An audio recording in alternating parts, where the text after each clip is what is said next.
येणार आहे.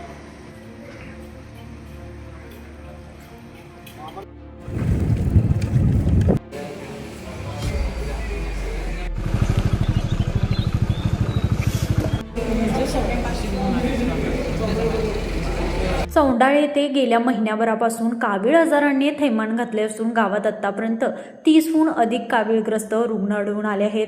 ताप येणे, उलटी होणे, अंगात कणकण जाणवणे तसेच पोटदुखी अशा विविध तक्रारी रुग्णांकडून करण्यात येत आहेत. गावातील पहिला कावीळग्रस्त रुग्ण 13 जुलै 2026 रोजी 17 वर्षीय तरुणाच्या रूपाने आढळून आला. त्यानंतर गावात कावीळच्या रुग्णांची संख्या वाढत गेली. सध्या मुरगुड ग्रामीण रुग्णालय, भडगाव, सावर्डे खुर्द तसेच विविध खासगी रुग्णालयामध्ये अनेक रुग्ण उपचार घेत आहेत.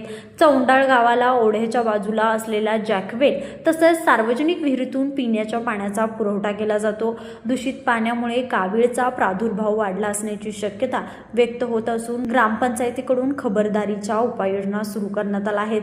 जॅकवेल आणि सार्वजनिक विहिरीची स्वच्छता करण्यात येत असून पाण्याबाबत आवश्यक ती खबरदारी घेतली जात आहे.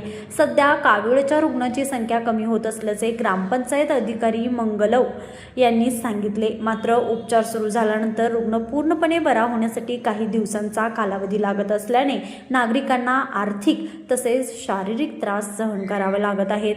त्यामुळे गावातील पाणी पुरवठ्याची तपासणी करून नागरिकांना शुद्ध व सुरक्षित पाणी उपलब्ध करून देण्याची मागणी जोर धरत आहे. लाईव्ह मराठीसाठी मुरगुडहून सर्जेराव बाग.